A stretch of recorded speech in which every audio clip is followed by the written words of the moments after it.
নমস্কার বন্ধুরা, আপনাদের প্রিয় YouTube channel my past time হবিজে আপনাদের স্বাগত জানাই। বন্ধুরা, প্রতিবারের মতো এবারেও আরেকটি নতুন ভিডিও নিয়ে হাজির হয়েছি। এইগুলো দেখতে পাচ্ছেন অ্যাডেনিয়ামের কাটা ডাল। এই কাটা ডাল থেকে কিভাবে নতুন গাছ তৈরি করা যায়, কিভাবে চটজলদি এর থেকে রুট তৈরি করা যায়, কোন মাটিতে লাগালে এবং কি কি সার প্রয়োগ করলে খুব সুন্দরভাবে এই কাটা ডাল থেকে আপনারা গাছ তৈরি করতে পারবেন, এই নিয়ে পুরো ভিডিওটি। তো পুরো ভিডিওটা আপনারা খুব ভালোভাবে দেখবেন। এই যে দেখতে পাচ্ছেন, আমি একটা ধারালো ছুরি নিয়ে নিয়েছি। এই ধারালো ছুরিটা দিয়ে এই যে এক ঘায়ে এটাকে কিন্তু কাটতে হবে, এবং কাটার আগে এই যে খুঁটিনাটি বিষয়গুলো আলোচনা করা হবে পুরো ভিডিওটা জুড়েই। আপনারা একটুও বাদ দেবেন না।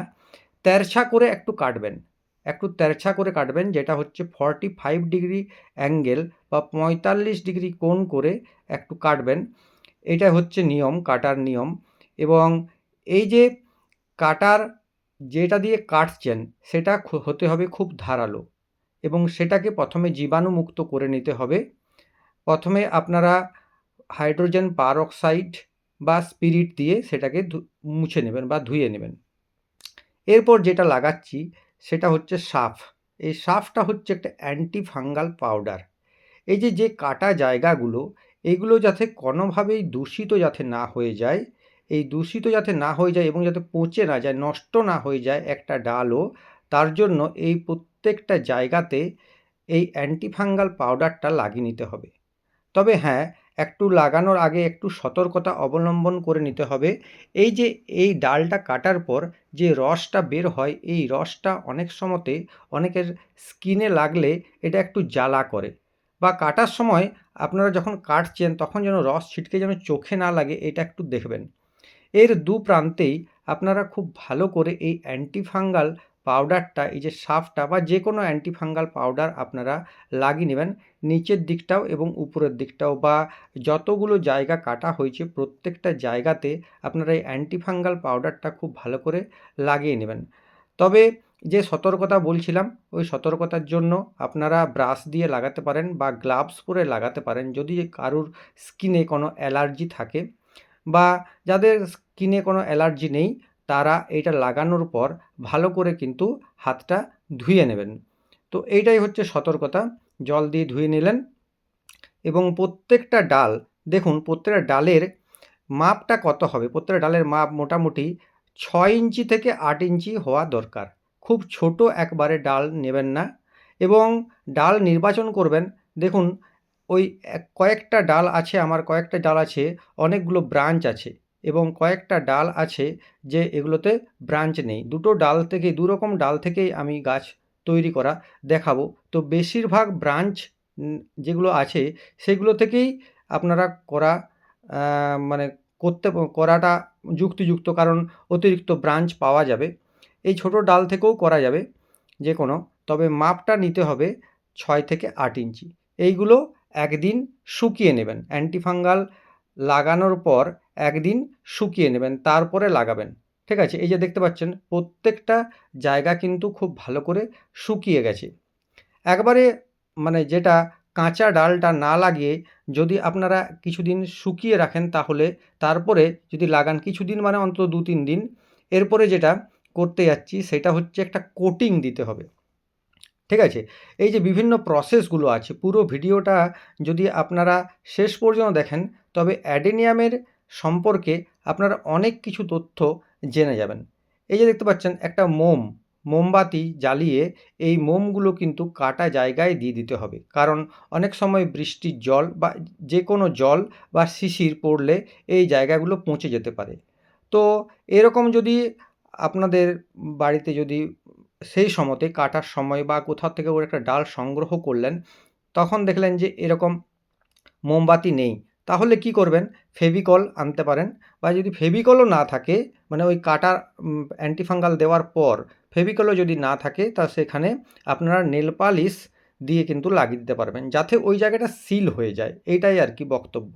ওই জায়গাটাতে যাতে কোনো রকম ভাবে অ্যান্টিফাঙ্গাল লাগানোর পর কোনো রকমভাবে যাতে কোনো ওইটাতে মানে জীবাণু যাতে না লেগে যায়, কোনো ফাঙ্গাস না লেগে যায় বা যাতে নষ্ট না হয়ে যায়, সেই জন্যেই এই পদ্ধতিটা অবলম্বন করা দরকার। আর যেটা বলছিলাম, কাঁচা ডাল লাগালে পরে অনেক সময়তে নষ্ট হয়ে যেতে পারে, তাই কাঁচা ডাল না লাগিয়ে দুদিন শুকিয়ে তারপরে এটা লাগানো দরকার। এরপরে দেখাই মাটিটা কোন ধরনের মাটিতে আপনারা লাগাবেন। ঠিক আছে, কি কি জিনিস নিয়েছি সেগুলো নিয়েও এখানে আলোচনা করব। টব কীরকম নেব, প্রথমে দেখুন এটা হচ্ছে একটা কোকোপিট। এটা ঘরে তৈরি করে নিয়েছি এই কোকোপিটটা। ঠিক আছে, এটা হচ্ছে নারকেল ছবড়াগুলোকে কেটে কেটে কোকোপিট তৈরি করা হয়েছে। কোকোপিট কেন না, কোকোপিট হচ্ছে জল ধারণ ক্ষমতা বাড়ায় কোকোপিটের। আর এটা হচ্ছে দেখুন, দেখতে পাচ্ছেন শুকনো গোবর সার, একদম শুকনো গোবর সার, যেটা 6 মাসের অন্ততপক্ষে 6 মাসের শুকনো গোবর সারটা নিয়ে নিতে হবে। ঠিক আছে, কাঁচা গোবর সার কখনোই ব্যবহার করবেন না কোনো গাছে, যে কোনো গাছে কাঁচা গোবর সার ব্যবহার করবেন না। আর হচ্ছে বালি হচ্ছে ড্রেনেজ সিস্টেমটার জন্যে বালি, নদীর সাদা বালি দরকার। আর এটা হচ্ছে মাটি একদম কম নিতে হবে, মাটি একদম কম, যে কোনো মাটি। হ্যাঁ, এরপর হচ্ছে টবটা দেখাচ্ছি। ছোট টবে দেখুন কিভাবে তৈরি করছি। টবের নিচে যে ছিদ্রটা আছে সেখানে একটা খোলামকুচি দিয়ে ঢাকা দিয়ে দিলাম। তারপর যে বালিটা, ওই যে বালিটা দিয়ে দিতে হবে, যাতে ওইটার একটা লেয়ার পড়ে যায়। কারণ এর উপরে যখন মাটিটা দেবো, এই মাটিটা যাতে ওই ছিদ্রটাকে মানে ছিদ্রটা যাতে বন্ধ না হয়ে যায় মাটিতে, এই জন্যে এরকম একটা টবের ভাঙা টুকরো দিয়ে তারপরে সামান্য বালি দিয়ে তারপরে মাটি দিতে হবে। বালিটা দেওয়া খুবই দরকার, কারণ এই ড্রেনেজ সিস্টেমটা খুব ভালো হতে হবে। অ্যাডেনিয়াম গাছ হচ্ছে ডেজার্ট রোজ, অর্থাৎ মরু গোলাপ।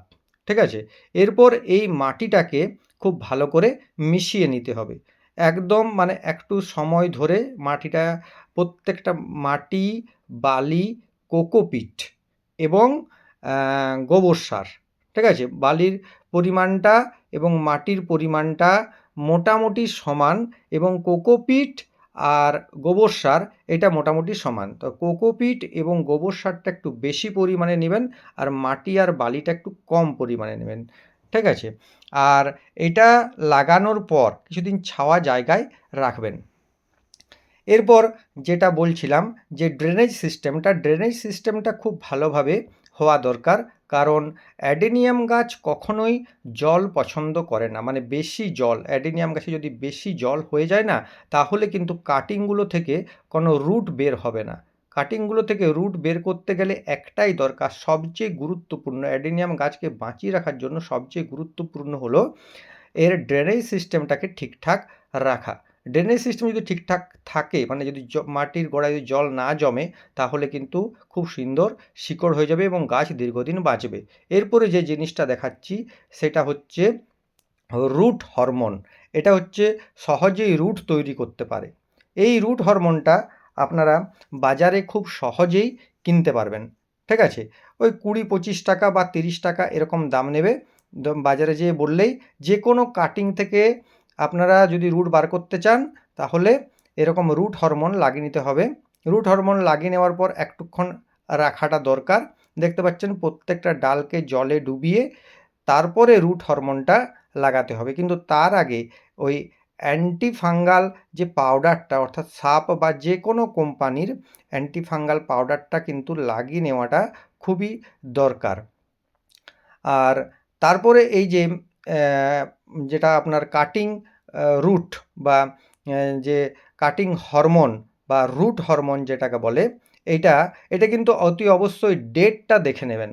হ্যাঁ, এক্সপায়ারিং ডেটটা কিন্তু অতি অবশ্যই দেখে নেওয়া দরকার। এরপরে যে জিনিসটা দেখায়, এই যে দেখতে পাচ্ছেন এইটার বোঝা যাচ্ছে না, তাই আমি একটু কাছ থেকে দেখাচ্ছি যে এই যে নিচের দিকে থাকবে, নিচের দিকে এরকম করে থাকবে, যেটা হচ্ছে পাতাটা, কোনটা উপর কোনটা নিচ। হ্যাঁ, এরকম ভুল করে হয়তো উপর দিকটাই আপনারা নিচের দিক করে লাগিয়ে নিলেন, না সেটা করলে হবে না। আপনারা দেখবেন যে মানে কি বলে নৌকার মতন এরকম যেটা থাকবে, পাতাটা যেখান থেকে বের হবে সেই দিকটা আপনারা কিন্তু নিচের দিকে করবেন। কখনোই ভুল করে এই যে দেখে নেবেন যেগুলো পাতার নোট যেখান থেকে পাতা বেরিয়েছিল, সেগুলো দেখবেন নিচের দিকে করে আছে। হ্যাঁ, ওই দিকটা ভুল করে অনেক সময় লাগিয়ে নেয়, তা এবং উল্টা করে লাগিয়ে নিলে কিন্তু কখনোই শিকড় বের হবে না। এটা কিন্তু খেয়াল রাখতে হবে মাথায়। এবং প্রত্যেকটা কাটিংকে কিন্তু খুব ভালো করে এই রুট হরমোনটা লাগিয়ে নেওয়াটা দরকার। অনেক সময় এই যে এই জায়গাটা আপনারা ভালো করে লক্ষ্য রাখবেন যে কোন দিকটা মানে ডগের দিক এবং কোন দিকটা গোড়ার দিক। গোড়ার দিকটা অনেক সময়তে মোটা হয়, তবে অনেক সময় একটু কনফিউজ হয়ে যায়, তাই এটা বলে রাখলাম যে পাতার দিকটা, যে দিকটা পাতা থাকবে মানে সেই দিকটা হচ্ছে এরকম নৌকার মতন নিচু হয়ে থাকবে আর কি। এরপরে এই যে মাটিটাতে আপনারা আঙুল দিয়েও এভাবে গর্ত করে নিতে পারেন, বা কোনো একটা কাঠির সাহায্যেও আপনারা এভাবে গর্ত করে নেবেন। মোটামুটি ওই যে দেখতে পাচ্ছেন 1 আঙুল গর্ত করলেই চলবে। 1 আঙুল গর্ত করতে হবে। ওই 6 ইঞ্চি থেকে মোটামুটি, হ্যাঁ, এইটুকু মোটামুটি গর্ত করে তারপরে ঢুকিয়ে দিবেন। এবং চারপাশটা কিন্তু ভালো করে একটু চিপে চেপে বসাবেন। এইটা হচ্ছে খুবই দরকার। হ্যাঁ, এতটা জায়গা পরিমাণ মোটামুটি ধরুন 1 আঙুল, 1 আঙুল গর্ত করে এটাতে লাগাতে হবে, এবং লাগাবার পর যাতে কোনোমতেই না নড়ে যায় ডালটা, ঠিক আছে? ডালটা যেন একবারই মাটির সঙ্গে টাচ করে থাকে, মানে ডালের চারপাশটায় যেন মাটি লেগে থাকে। হয়তো কখনো এরকম হতে পারে যে রুট বের হচ্ছে না। রুট বের হচ্ছে না তার অনেকগুলো কারণ আমি একটু বলে রাখি। আমরা অনেক সময়তে দেখেছি যে ডালটা লাগিয়েছি, ডালটা লাগানোর পর রুট বের হচ্ছে না, 1 সপ্তাহ গেল, 2 সপ্তাহ গেল, তাও রুট বের হচ্ছে না কেন? অনেক সময়তে আমরা কি করি, হয়তো ঘরে কোনো বাচ্চা ছেলে আছে বা কেউ আছে, তো সেইগুলো এই যে এতটা পরিমাণ এরকম করে এতটা করে লাগাবেন, তো কেউ হয়তো ডালটা নাড়িয়ে দিল। তো ডালটা নাড়িয়ে দিলে কিন্তু শিকড় বেরোতে অসুবিধা হবে। বা এটাও হতে পারে যে অনেক সময় আমরা আউট অফ কিউরিসিটি মানে কৌতূহলবশত আমরা কি করি, কাটা ডালটা তুলে পরে দেখতে চাই যে রুট হয়েছে কিনা। না, ওইরকমভাবে কিন্তু হবে না, মানে ধৈর্য ধরতে হবে এবং এরকম করে চিপে চিপে মানে প্রেসার দিয়ে পরে মাটিটাকে বসিয়ে দিতে হবে, এবং তারপর আবার আরেকটু করে মাটি উপরে হালকা পরিমাণ মাটি দিয়ে দিতে হবে। আর এটাকে সাধারণত সেমি শেড, মানে ডালটা লাগানোর পর একটু সেমি শেড এলাকায় এই ডালটা রাখাটা খুবই দরকার। একবারে কড়া রোদে যেন না থাকে, কারণ এই ছোট্ট টবে লাগাচ্ছি তো। বড় টবেও আপনারা লাগাতে পারেন, কিন্তু বড় টবেও লাগালেও সেমি শেডে আমি বলছি রাখতে, কারণ মাটি যদি খুব তাড়াতাড়ি একবারে শুকিয়ে যায়, হয়তো জল দিতে ভুলে গেলেন, এইটা কিন্তু করা চলবে না। জলটা ভুলে যাওয়া চলবে না। মাটি যেন সবসময়তে ভেজা থাকে। আর প্রথমবার যখন জল দেবেন এভাবে হাতের করে ছিপছিপানি জল যেটাকে বলে, হাতে করে হালকা হালকা করে জল, যাতে গোড়াটা আলগা না হয়ে যায়, এইভাবে জল দিতে হবে, এবং মাটিটা যেন সবসময়তে ভেজা ভেজা থাকে, ঠিক আছে? তবেই শিকড়গুলো বের হওয়ার পর যেন রসটা টানতে পারে মাটি থেকে। আর যদি মাটিটা শুকিয়ে যায়, যদি একবারে ডাইরেক্ট হয়, এই যে দেখতে পাচ্ছেন জল কত সুন্দর করে বেরিয়ে যাচ্ছে, তার মানে ড্রেনেজ সিস্টেম খুব ভালো হয়েছে। ড্রেনেজ সিস্টেম ভালো হওয়াটা মানে একটুও যাতে মাটিতে জল জমে না থাকে, মাটিতে যেন জল দাঁড়িয়ে না থাকে, পুরো জলটা আপনি দিলেন এবং পুরো জলটাই যেন মাটিটাকে ভিজিয়ে এক্সট্রা জলটা যেন ওই ছিদ্র দিয়ে বেরিয়ে যায়, এই রকম ড্রেনেজ সিস্টেমটা করতে হবে। তাই বালি দিতেই হবে। এই যে দেখতে পাচ্ছেন এখান থেকেও জল কিন্তু বের হচ্ছে। এরপরে যেটা বললাম যে এইটাকে সবসময় ভেজা ভেজা জায়গায় রাখবেন। ভেজা ভেজা জায়গায় মানে ভেজা ভেজা জায়গায় নয়, জায়গা হচ্ছে সেমি শেডে, কিন্তু ভেজা রাখতে হবে সবসময়তে, যেন শুকিয়ে না যায়। তাহলে যে শিকড়গুলো বের হবে সেই শিকড়গুলো ওই রসটা সংগ্রহ করতে পারবে না এবং শিকড়গুলো মারা যাবে। তাই খুব একটা ডাইরেক্ট সানলাইটে না রেখে হালকা জায়গায় রাখবেন। দেখবেন এই পদ্ধতিতে করলে অতি অবশ্যই বের হবে রুট। এরপরে দেখাই, দেখুন ডালটা লাগানোর 15 দিন পর দেখুন রেজাল্টটা দেখুন, প্রত্যেকটা ডাল থেকেই দেখুন, একটা ডালও কিন্তু ফেলা যায়নি, প্রত্যেকটা ডাল থেকেই কিন্তু পাতা বেরিয়েছে দেখুন। এবং পাতা বের হচ্ছে, একটা করে ব্রাঞ্চ নয়, দেখুন এক একটাতে, এটাতে দেখুন 3টে ব্রাঞ্চ বের হয়েছে, এটাতে একটা ব্রাঞ্চ বের হয়ে গেছে, ঠিক আছে? আর এটাতে দেখুন একটা ডাল থেকে 2টো ব্রাঞ্চ বের হচ্ছে, ওই ডাল থেকেও 2টো ব্রাঞ্চ বের হচ্ছে, এই দেখুন দুটো ব্রাঞ্চ বের হচ্ছে তো।